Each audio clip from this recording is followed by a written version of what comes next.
প্রিয় সম্মানিত মৎস্যচাষী ভাই ও বন্ধুদের মাঝে নয়নতারা মৎস্য হ্যাচারির পক্ষ থেকে আবারও নিয়ে হাজির হয়েছি দেশীয় ট্যাংরা মাছের পোনা নিয়ে।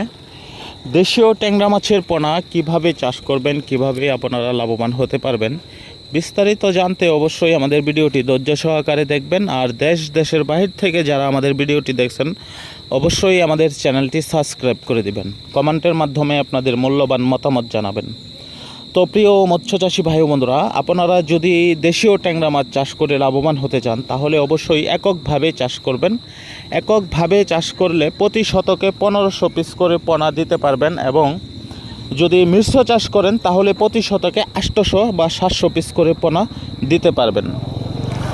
এভাবে পোনা পুকুরে নির্বাচন করার পর আপনারা সর্বোচ্চ সময় লাগবে বাজারজাত করতে, 4 থেকে 5 মাস এর ভিতরে আপনারা বাজারজাত করতে পারবেন। আর অবশ্যই আপনারা যদি মিশ্র চাষ করেন তাহলে কাপ জাতীয় মাছের সাথে করবেন, আর যদি এককভাবেও চাষ করেন তাহলে সাথে অবশ্যই আপনারা কাপ জাতীয় কিছু মাছ দিবেন, রুই, মিরকা, কাতল এই টাইপের কিছু মাছ দিবেন প্রতি শতকে 8 থেকে 10 পিস।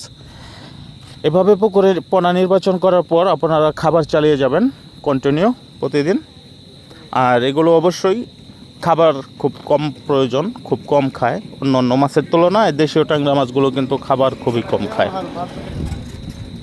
তো প্রিয় মৎস্যচাষী ভাই বন্ধুরা, অবশ্যই 100% আমাদের পোনার গুণগত মান ভালো হবে। আর অবশ্যই খেয়াল করে দেখেন আমাদের পোনার সাইজ, পোনার কোয়ালিটি, এগুলো অরিজিনাল দেশীয় ট্যাংরা মাছ।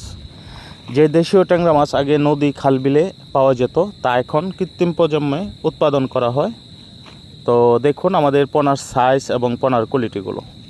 তো অবশ্যই আপনারা দেশীয় ট্যাংরা মাছ চাষ করে লাভবান হতে পারবেন। অসংখ্য ধন্যবাদ রইল নয়নতারা মৎস্য হ্যাচারির পক্ষ থেকে।